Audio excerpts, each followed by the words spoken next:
Ladies and gentlemen, please welcome Chapman University President Daniele Struppa.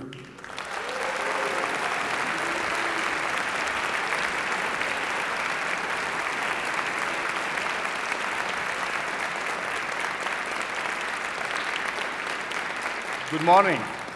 I heard that they told you to enjoy the performance. That's really not a performance. We're going to have a separate message for this kind of event. It's wonderful to see you all here in this marvelous Musco Center. And I'm particularly happy to see it, given that we are in the Musco Center. We have with us Mr. and Mrs. Musco, Mary Bell and Paul. Thank you.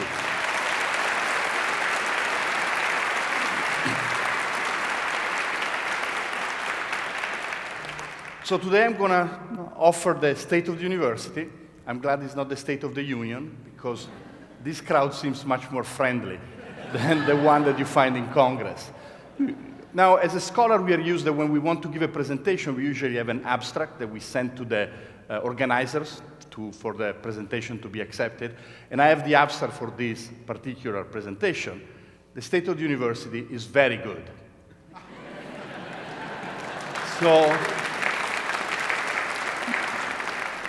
So if you are in a hurry, you need to catch lunch, or you just want to go read the paper, that's the content of my presentation. Now, if you're curious a little bit more about what I'm going to say about it, but why is it good, then you can hang around for the next 50 or so minutes. So we know that the university is doing very well. We feel it. We talk with our students, with our parents, and we have this sense that we are really doing a very good job. But we can always improve, and we know that. It's one of our abilities to constantly rethink what we're doing. And so we hired a firm to tell us a little bit what people think about us. And they did research, both locally and nationally. And what they found out is something that, to be honest, did not surprise me very much, though may not have been what we wanted to hear. And is that people know that Chapman is a very good school, but they don't quite know why. And I'll tell you my typical interaction. I go to a party, to an event, and I meet somebody new, we shake hands, and say, I'm the president of Chapman University. The first response is, oh my goodness, you guys are so good. You have done so much, you have grown so well, really a wonderful institution. And then I usually say, well, thank you, that's very kind of you. For example, we have our new, the Schmidt College of Science and Technology has done some incredible work. And the person says, oh, you have a science college? Oh, I didn't know that, I didn't realize that. Yeah, no, we have a wonderful science college. Oh, that's wonderful, that's great to hear. Or whatever other example I give. So the joke that I always use with my friends is that, like, when you meet a friend and you say, I just met Joe, and they say, oh, Joe is a great guy. And you say, well, why is he a great guy? Well, he's a great guy. Well, what specialty does he have to make him a great guy? That, I think, is a little bit where we are with Chapman. People sense that we are a great institution. But what we need to do is really to show that we must do more than just create and transfer knowledge. We must really convince our constituencies that we deliver an experience that is transformative for our students. And because it's transformative for our students, it's transformative for our community.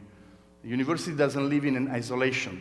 Everything we do for our students is because they're going to go out in the community and change and transform and improve and grow. And this experience is what we like to call the Chapman experience. And the point of our branding exercise here is to make sure that we all speak with a single voice that is clear, compelling, and consistent. We need to know who we are, and we need to make sure that this message is repeated and clearly communicated at every level, so that when I meet with people, they will tell me, Chapman is a great place. And in fact, I know of the work that you're doing in our Atanla College of Educational Studies. Your faculty have been teaching for our high school here, and they've been helping them. Or the work you're doing with Massimo in pharmaceutical products from our pharmacy school, or whatever other thing it is, and how this work is transformative for the community that lies around us. There's something that brings each of us to Chapman University. It calls us here. To the edge of a coast, to the end of a continent, on the brink of a discovery. At the intersection of untapped possibility and untamed potential, big ideas are born. That's why each of us is here. We're here to make something. Our scientific breakthroughs, our business models, our lines of code, our symphonies, our nonprofits, and our films, to explore every option as we discover what inspires us. We're here to put in the time, hours in the lab, days in the studio, weeks abroad, months in the field, years in a community that works together and challenges each of us to do more. We're here to become more, to experiment boldly, act thoughtfully, live beautifully, explore tirelessly. And we're here to see what we can do, so that when we take the stage, walk on the set, approach the lectern, lead a team, make a scientific breakthrough, help those in need, envision the future we see for ourselves, we'll have every experience at Chapman inside us, every lesson we learned within us, every inspiring person behind us. Everything will become in front of us. And when the world asks us what we can do, we answer, anything imaginable.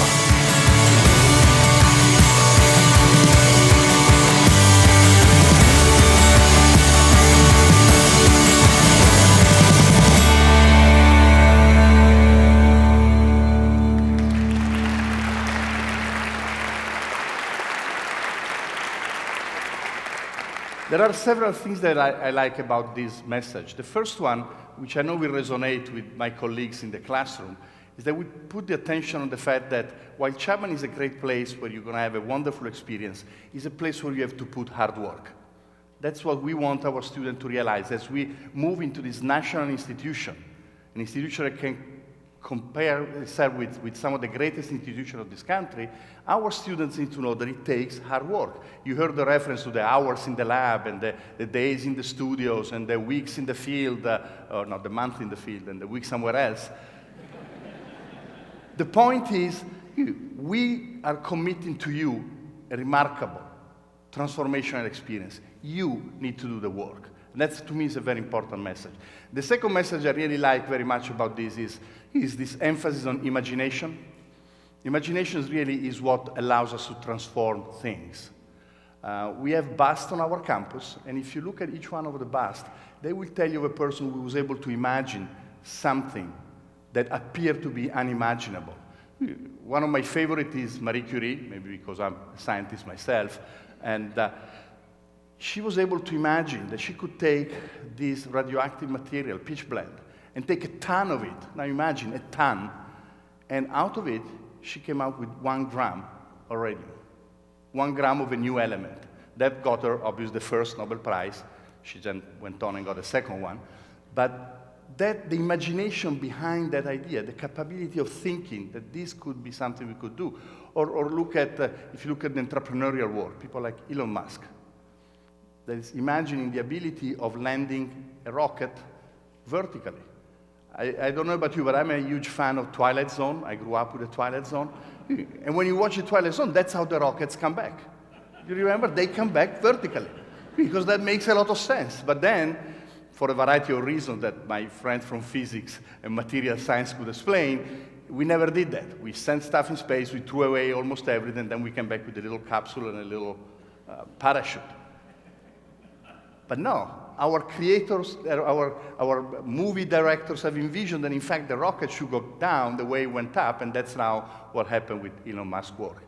And what about our writers? What about our poets, our movie directors, our teachers in the classroom, our scientists, our composers? Imagination is what really propels us. So I really like that tone in this description of what we do, anything imaginable. And finally, the part that I like the most, I have to confess, is this notion of stepping up on the stage. And I know you all know what I'm talking about. There has been, for all of us in our lives, a moment, multiple moments, in which you have to get there on the stage. And you have to perform, as we heard before, or you have to do something in front of a crowd that you don't know. It could be the first job interview. It could be your first sales pitch. It could be a proposal you're making to the director of your lab for a new idea that you hope your director will find it interesting. And there are two ways to approach those moments. You can approach the moment and feel alone. You're there, you know a lot of stuff, and now you have these people in front of you and you hope that they will kind of support what you have. Or, and that's what we are committing to our students here, you walk up there on the stage and behind you, you have everything that people have been working to take you there. It's the old idea of standing on the shoulder of giants. You get there and your professors are with you, your classmates are with you. Those that you quote or papers are with you. Everybody's there to support you and to give you the ability to perform at the level that you need to. I really like those messages, and I think that that's what's going to make our experience here at Chapman very special. Now, I'm not a marketing person, so I put this slide on just to remind me what we're talking about. Because, you know, I'm a mathematician, so in math we don't do much marketing. And the point is that the brand is really the promise. What are we promising our students? That's, I think, what we're promising them. We're promising them a transformational experience and the creation of a team behind them that will be with them forever. They will be with them in every difficult, challenging moment of their career. And the Chapman experience is the way in which we actually deliver on that promise. If you make a promise, you need to deliver. And that's what the Chapman experience is going to be. Now, to better learn how this is done, we asked one of the most famous brands in the world to help us out. It's a brand that every one of you knows. It's one of the most successful brands that really has been able to expand from their humble origin in Anaheim to the rest of the world. And that's a Disney brand. Now, Disney has an institute, they call the Disney Institute, that really helps other institutions, other companies to understand and develop the kind of experience that is necessary. Now, you may think, okay, this is something just for big corporations, but in fact it's not. Many high-quality universities have recruited the Disney Institute to help and refine what they do. And I'll just give you a couple of examples. The University of Chicago has been, and I point there because I see President Emeritus Jim Doty, that hails from Chicago.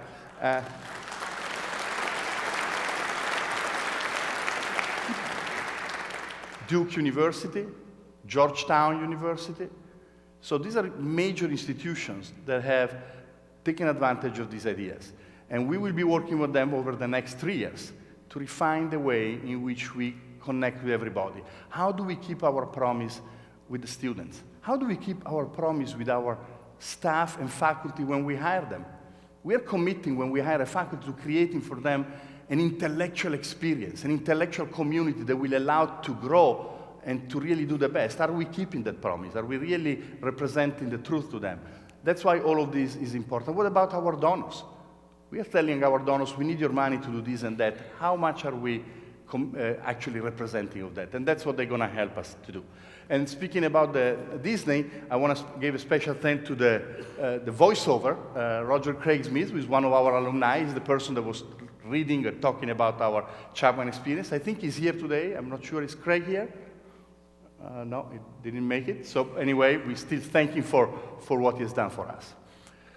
So everybody says that Chapman is on an upward trajectory. What does it mean? I'm going to try to give you very few slides to describe what do we mean when we say that. The first slide is a business one, so to speak. It's a financial one. It talks about our net assets. If you want the easiest way to judge the fiscal stability, the financial strength of an institution, is your assets minus your debt, is the net worth of the institution, so to speak. And you see these numbers, very beautiful numbers, as another president would say, these are beautiful numbers.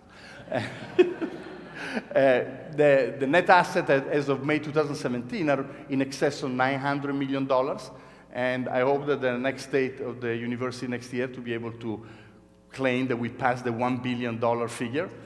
These are very positive results, and maybe what is particularly remarkable here is the fact that last year was actually the biggest jump ever in the history of the university, with more than $80 million of growth in our net assets.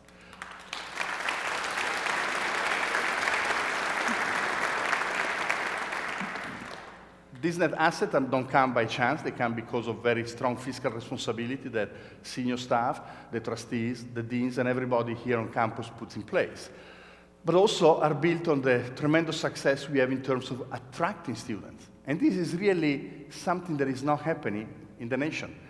Just this morning when I woke up, a friend of mine, a colleague, Rafael Luevano, sent me, a professor of our religious studies, sent me an article from Wall Street Journal.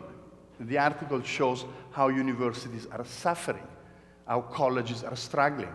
And yet we are really back in that tendency. If you look here, you see that this year, fall 18, is going to be the largest the largest number of admission we ever had, tying for what we did 3 years ago. And if you look at the very first bar, that's when I came here in 2006. And I remember coming here and knowing that we had more than 5,000 admission for maybe 900 spots, and I thought that was a lot. But obviously, we have been able to do way better than that. And in correspondence of this success in terms of admission, our enrollment has grown. Last year, probably grown a little more than we wanted to, and so in our new strategic plan, we are purposely slowing down the growth, and in fact, we are essentially flattening the curve because we don't want to stress the structure. But the interesting thing is the red line, because the red line shows that, yes, we have admitted more students, but the quality has not suffered. In fact, for 3 years in a row, we had the best quality of students we ever had. Now, this is a very rough definition of quality, it's one of these standardized tests, but it certainly gives a sense. I was talking before with a group of parents, some of you may be here, and members of the President's Circle.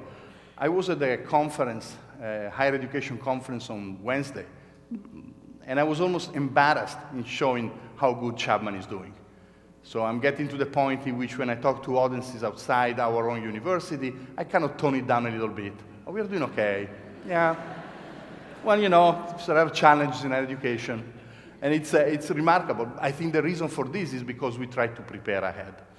Now, if you're like me, though, these numbers are interesting, but eventually you forget the specifics. So I want to give you at least one story that embodies what Chapman is doing and why this is such a special place. And this is a story that begins 6 years ago in a 6th grade school.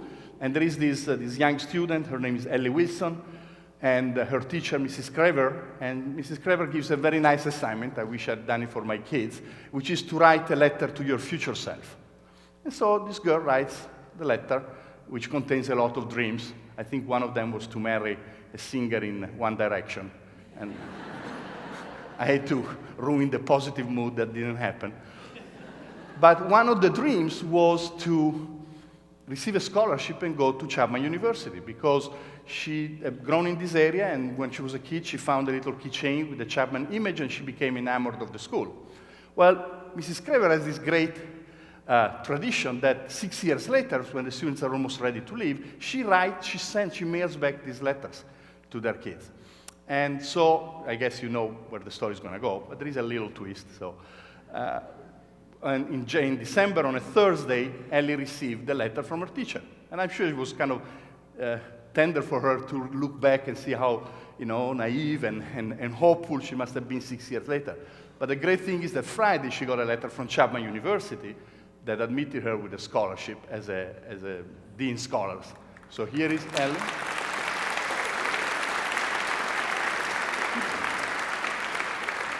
I think we have here both Ellie and her teacher. Okay.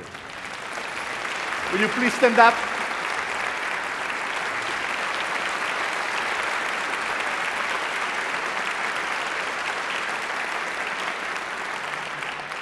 Thank you. Thank you, Ellie, for dreaming of coming to Chapman. I think you see how the community is welcoming you. And thank you, Mrs. Craver, for being such a terrific teacher. Thank you so much. We spoke about the Dean Scholarship. As I said, I was before with our President's Circle, and we had another student talking about the kind of scholarship that allowed him to come to Chapman. So how do those scholarships happen? Well, they happen because of your tremendous financial support. Virtually, unequivocally one of the strongest in the nation for a university of our size. Here you see some of the results for the last several years. We were really ecstatic last year to receive more than $100 million between gifts and pledges. And when you see our students, when you see our facilities, when you see the kind of thing that we can bring together, you realize why this is a good investment. At this point, I'd like to ask our members of the Board of Trustees and governors and Parents who are supporting the university as well as alumni, if you could please stand up so that we can recognize everybody. Donna is here, and I see Andy. And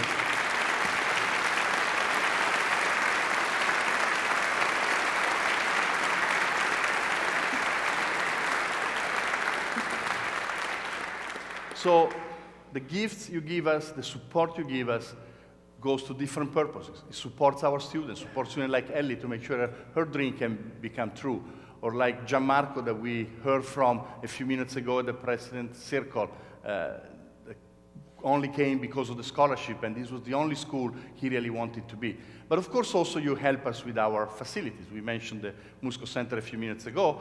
I want to show you here our newest facility, which is going to open in a few months, the Keck Center for Science and Engineering. It's going to be the largest facility on campus.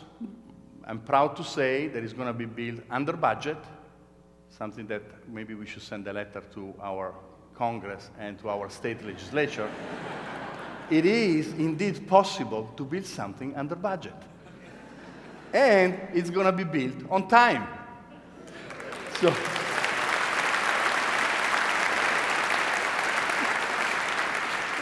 and much of this is due to our friend and Vice President for campus planning, Chris Olson, who is here with us today.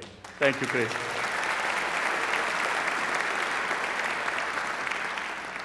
Since you appear to like parties, put on your calendar October 11. October 11 is going to be the official opening. Of course, the building is going to be ready late spring, early summer, and then we're going to use the summer to put the furnishing and the lab equipment so that by the fall, we can actually open for classes. But October 11 is going to be the formal opening. And I want to say thank you to Dean Andrew Lyon of the Schmidt College of Science and Technology.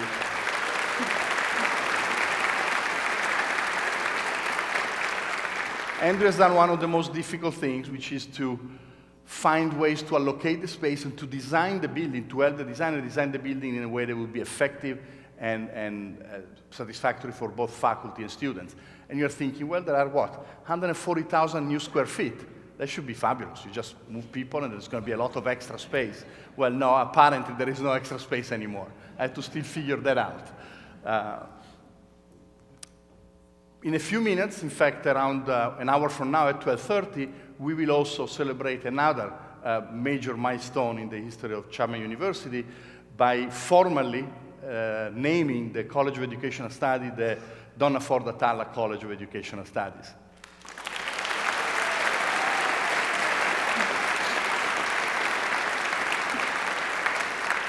Dean Grogan, who is here today, and I are inviting you to please join us at 12:30. We're going to open officially again Reeves Hall, which has been redone over the last 12 months, and officially inaugurate this new naming for the college.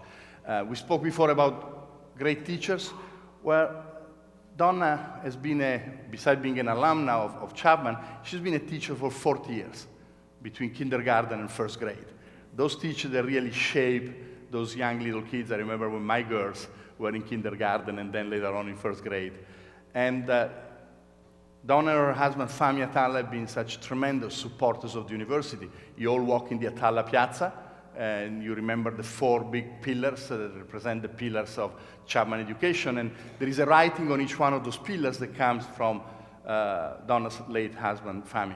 And so, because of the continued support, in excess of $10 million, we are now really happy to name the college formally after Donna. Another name that you should be able to recognize, because you probably park in the Lassinger parking lot, parking structure, I should say, or because you went to the Lassinger athletic complex for some of the games, is the name of Erin Lassinger. And just a few months ago, we opened our new tennis courts. The reason for the new tennis courts is that we had to build a science building or where the tennis courts were, so we moved them. And now, thanks to the generosity and the vision of Erin, we are actually able to boast the best tennis complex in Division 3. It's a spectacular place. I hope you'll have a chance to visit it, see some games, and I'm happy to say that working with Terry Boswell, our athletic director, we have been able to make the Lassinger Center accessible also to members of the community in the city of Orange. So there is at least one member of the community that writes me periodically, and happy because he's able to go there and play. So we are happy to play. So I don't know how many others are, but at least one.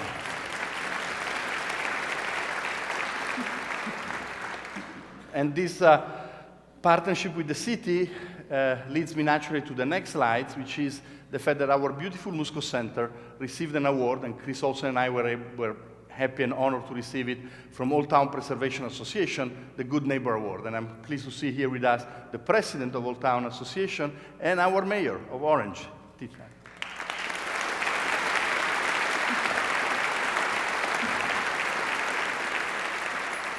Both the Old Town Preservation Association and the city have been great partners with us. We have had our differences, but we are working, as always, like good partners to move forward. And I think some of the things that I will mention in a few minutes will demonstrate the good faith of Chapman as we improve and work for the growth of the mutual growth of the city and the university. So you heard some of the language before on untapped possibility, untamed potential. These are part of the reading of the brand anthem, as they call it, and how big ideas are created. And so this is a perfect segue into our research operation. Big ideas lead to what kind of research we do. This particular slide is something that makes me really proud. The university, in addition to being a fantastic instructional place, is a place where we create constantly new knowledge. And this is important not just because it's a boasting right that we acquire, but because we want to take to the students in their classroom not just something we read in other books, but something we have created. And when you look at these numbers, they show how dramatically the growth has been of our, what they call the research expenditure. This is considered to be the best way to judge the way in which a research university grows. You look at how much external grants are spent every year to progress with the growth. And this number, you will see it year after year, is going to grow in significant ways. We have a relatively new vice president for research, and part of his goal is really to grow those numbers. Why is the research important? I think, as I said, there are two fundamental reasons. The purpose of universities in this country is not just to transmit knowledge, but it's to create knowledge. So we want to be part of that sense of being the engines for new knowledge, because new knowledge is what actually propels the economy of a country. But also the second reason is that because we really believe that when you have a teacher in the class who is engaged in his or her own research, that really makes for a different experience for the student. I couldn't highlight all of our researchers, but I have at least one that I want to highlight, and that's Hilly Kaplan. I think Hilly is here somewhere. Oh, here he is. Thank you. Hilly Kaplan is a relatively recent hire. He's now a member of the Argyros School of Business and Economics. He's a world-class anthropologist, and the work he does here is about Alzheimer and aging, and is based on studies that it actually conducts on a very remote population in Bolivia. And this grant, this $3.7 million grant for a National Institute of Health, is actually the largest federal grant that Chapman has ever received. Thank you, Hilly, for being with us.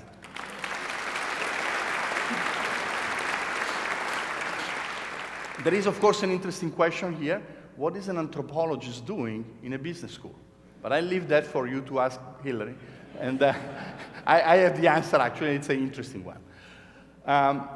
Grants are very important, but in some areas of our work, we don't get grants because there is no need for money to perform certain kind of research. And so another important indicator for us are our citations. Is anybody reading what we write? We claim that we make an impact. We claim that our research is impactful and significant. Well, how do you know? Well, these numbers show that it's increasingly successful. Those numbers, if you look at this in 2000, the collective work of the faculty at Chapman was cited 180 times. This means all around the world, people were reading stuff, and 180 times they would say, I saw this idea in that paper, and that paper was written by somebody at Chapman. And now we are at 4,700 citations every year, and that number is destined to climb even further. It's a beautiful exponential curve, so we can just go seeing more and more steep. Now, the hardest part of this presentation was not what to put in the presentation, but what to throw away from the presentation. So I have a list here of achievements and it's just really a very small sample of what we could say about Chapman. I want to take this opportunity to thank Jamie Seaman, our new Vice President for Strategic Marketing and Communication, and Christina Marshall, my associate, for helping put this together. They're both here.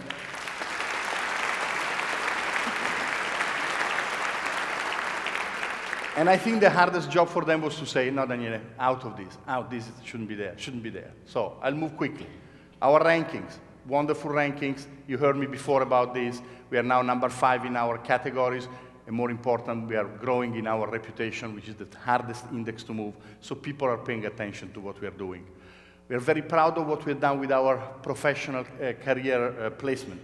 You may remember when I was speaking on this stage last year, one of my commitment was to the growth of our career opportunities, because I think it's very important when we graduate our students, we need to be able to bring them to that stage.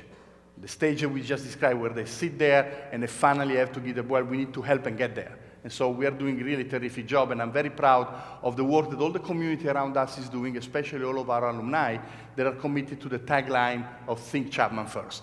That's what we ask all of you to do. Whenever you have a job opportunity, think Chapman First. We have tremendous talent here. Our Dodge College is nationally renowned, is now moved from number 7 to number 6. Bob Basser, the dean, is here, and it certainly deserves recognition for this achievement.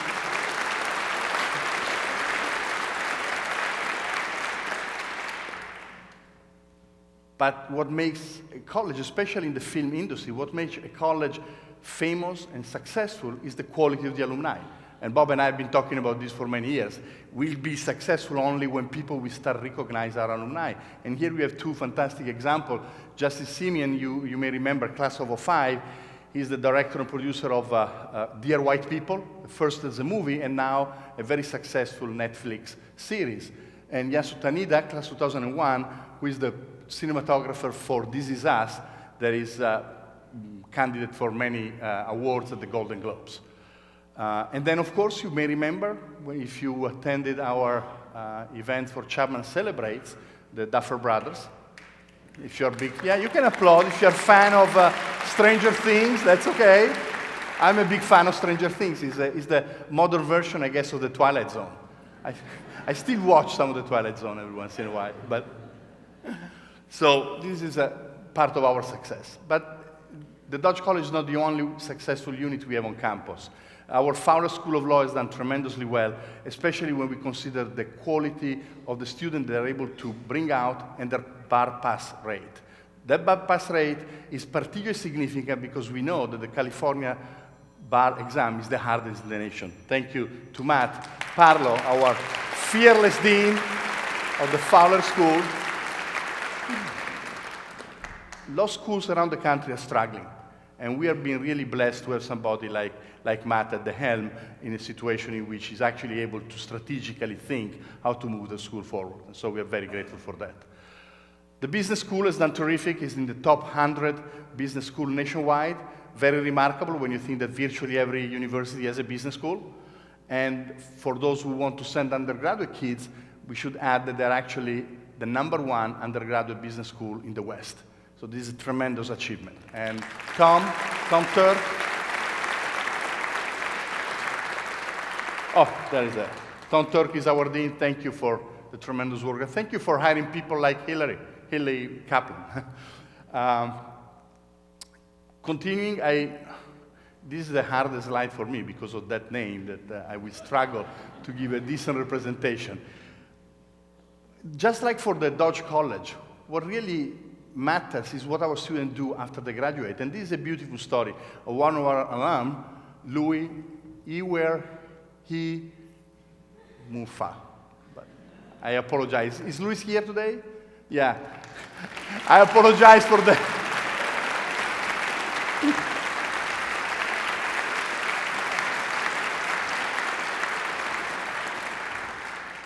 So Louis came from Nigeria. He was in Nigeria and he wanted to be a computer scientist. And he found out about Chapman and he found out about our new PhD program here in computational sciences and applied, and we were able to award him, because of his credentials, one of the first Allergan scholarships. The Allergan scholarship is something that our dean was able to negotiate with the former CEO of Allergan, David Payot, and these are designed to support students in our doctoral program. So it's a great story, and Louis graduated with a master first and then with a PhD, and now is working in data mining for Chalk Hospital. A perfect example of high-quality research, extremely complicated science, and how that can be translated into really helping the community. So thank you and congratulations for that.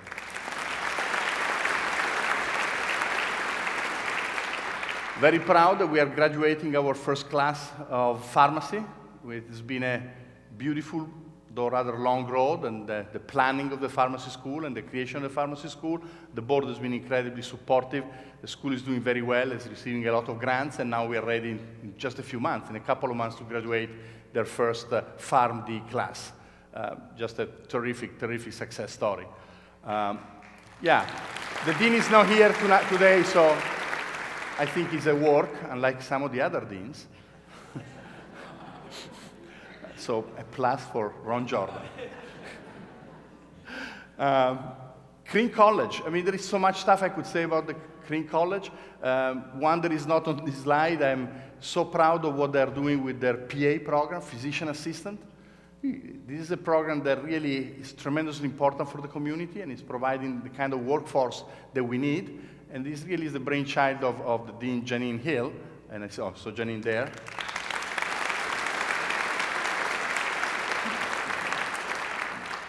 And like every other program, like this, the stroke boot camp that I point out here, these are programs that are really designed to serve the community.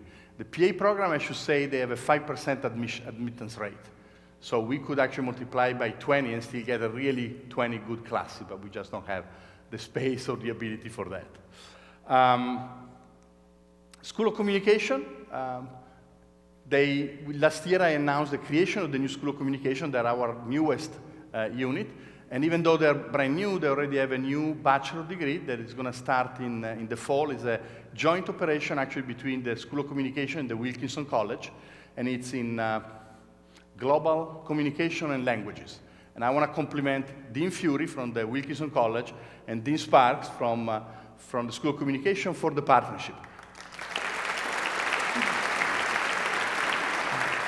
Those of you who know university know how difficult such partnership can be, because everybody tends to be a little bit territorial, and I think this is an example of why Chapman is such a special place. And then a year later, we're going to also open the first PhD in communication, which is going to be the fourth PhD program on Chapman. We have one in education that started in 2006, one in computational science in the Schmidt College, one in pharmacy. In addition to the PharmD, we have a research PhD, and now the PhD in communication. And we are very excited about that. College of Performing Arts, and we have here our dean, Giulio Ongaro, fellow Italian. Though that's not his only claim to fame. But we celebrate this year the 10th anniversary of the college, something that gives me great pride, because Bill Hall, who is here as well, he was the founding dean of the college. And I remember when in the fall of 2006, I went to Bill's office and I said, I don't understand the structure here. We have theater somewhere, dance somewhere else, and music on its own. These are the ingredients for a great college of performing arts. And he agreed with me until I told him, I'd like you to be the dean. And he said, whoa, whoa, whoa. I thought it was a good idea. I didn't see that I had to work for that. But eventually I kind of twisted his arm, and he became the first founding dean of what is now an incredibly successful operation. And Giulio is just bringing it to new level, also taking advantage of this fantastic facility.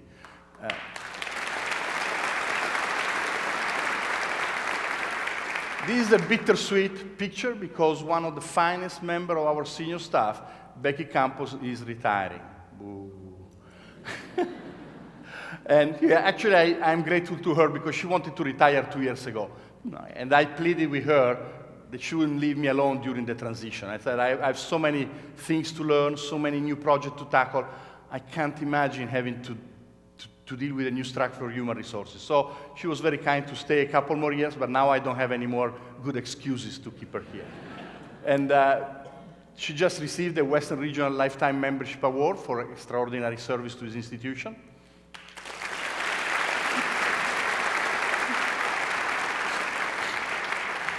And you should know that the nomination came both from us here at Chapman and from Caltech, which was our predecessor, previous institution. So we're really proud. And I love this picture. I love this picture because it captures really the enthusiasm and the warmth that Beck has given to all of us. Thank you so much for your incredible service. I can't talk about all of our faculty and what they do, so I'm picking just one.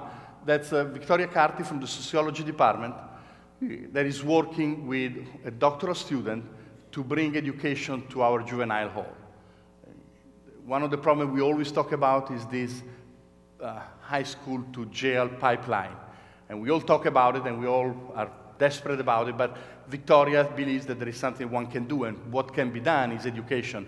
And so she's actually bringing students, not only Gregory, who is a PhD student, but also some of our undergraduate students there to work with those kids and offer them a possible alternative for what's going to happen when they get released. I think this she really is an unsung hero of the university and the community. She received recently another award given by the Angels for her work with Higher Ground, with Joe Baldo, another organization that works with kids at risk of gang activity in Anaheim. So these are the things that warm my heart because it shows where the heart of our faculty really is.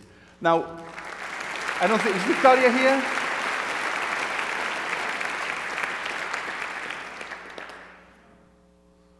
I told you we're trying to get rid of slides, and as we get rid of slides, then we get the news that the graphic design program is #1 in California, so back one slide goes in.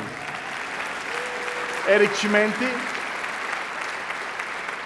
I have to tell you, Christina Marshall was very upset with me, because the task was to take out slides, and then I said, we need to put one more. So, and this, by the way, is the poster that you all will receive. You know there is this beautiful tradition. Every year, the students of a senior class make posters on a theme that we ask them to consider. In this case, the theme is the Keck Center for Science and Engineering. And this is the winning poster. And you get a copy as you get out, and it's really beautiful. And I want to close this list of accomplishments with one that I'm particularly fond of. This kid, Sammy Fitzgerald, worked for many years with her mom in Chicago. And Jim is smiling because he knows the background story, and work with their family, with their mom in Chicago on a beautiful project. They have kids from underprivileged schools write letters to Santa, and then they find donors that actually buy the toys for these kids, and it's a gigantic work. So now Sammy moved from Chicago to here.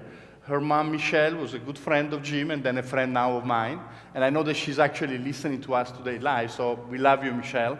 Thank you for what you've done with your daughter. And so Sammy came and developed this program here, and then she found out, I think with a degree of panic, that they had almost 1,100 letters and 1,100 toys, expensive toys to buy. But with the help of her sorority sisters, they actually made it happen. And so one day in Anaheim, they were able to distribute these 1,100 toys. The other beautiful part of the story, of course, is Santa, which is me. So I hope you appreciate that.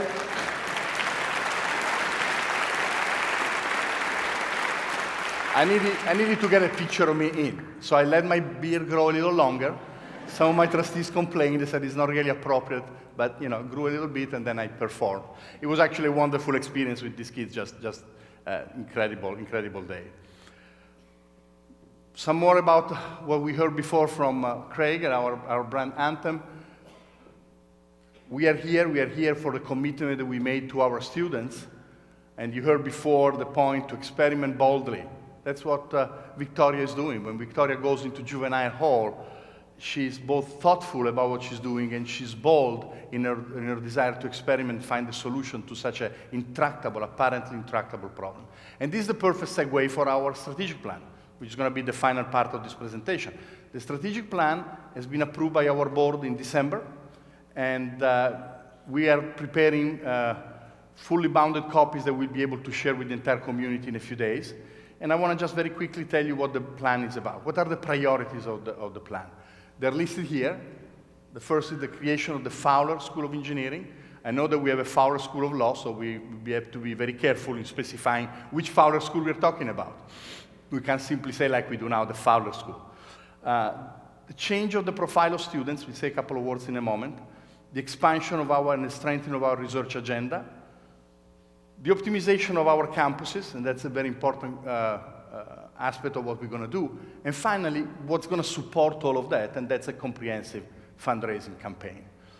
This is a beautiful picture of what our CAC Center looks like, and if you look at the left side of the picture, you see that block that is going to belong to the engineering school.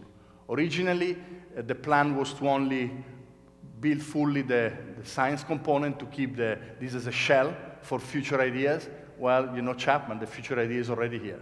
So we now have to finish it up. The school will open, by the way, in 2020. The evolving student profile, what do I mean by this? Well, we know that the number of students graduating from high school is plateauing. So there are less students that are going to be available for the schools that are trying to grow.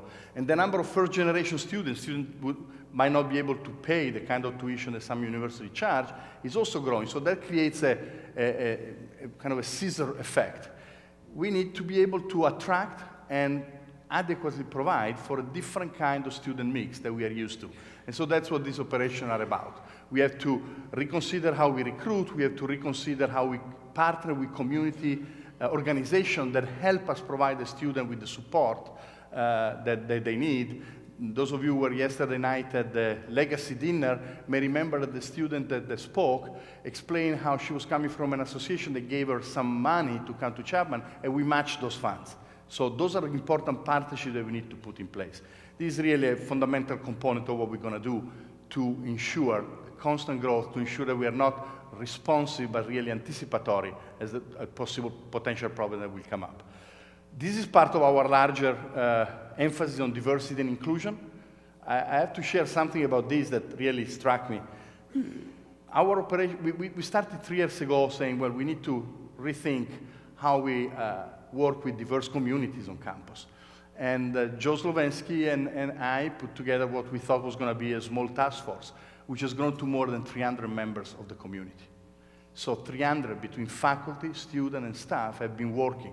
And the outcome of the work has been so successful that WASC, our accrediting agency, the Western Association of Schools and Colleges, asked Joe Slovensky to actually give a workshop to teach other universities how you deal with this issue. I'm extremely proud of that. And I'd like to... I know that Joe is here together with Erin Pullen. Joe and Erin, please stand up. Thank you.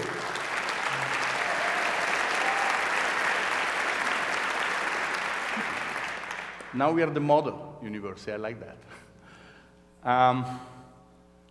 Talking about the kind of partnership we need to make, you saw part of the brand anthem. There is a little video of me with Bob Carr, the founder of Give Something Back Foundation. Wonderful foundation that is helping us work with first-generation students. And actually, I know that there is a group of first-generation students here that has been just admitted. Can I have them stand so that we can show them? Oh, here they are.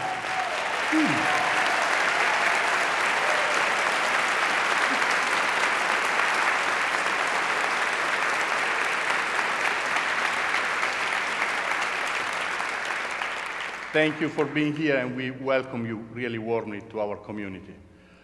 I spoke about research.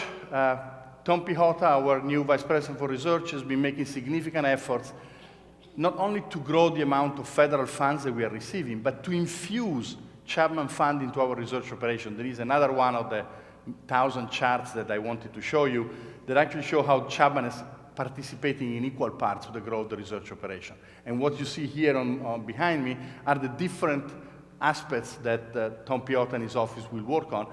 In particular, faculty development, which means support for faculty who have ideas to test them out with small in-house grants.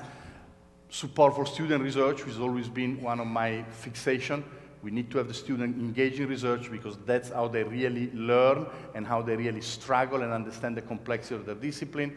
Economic development is something we have really never done before, so that's going to be a new branching for the Office of the Vice President of Research. And finally, support for the incredible research technology that we need. Quickly about the campus, we have several tasks ahead of us. We have to finish up the CAC Center. We have to build more residence hall. I'll be talking about that in 1 second. That's a commitment we have with the city. We told them that we wanted to have at least 50% of our student housed on university property, and that's what we are doing. The Rinker campus has grown beautifully, but now we are at a point in which we need to provide student services, and I'll speak about it in a second.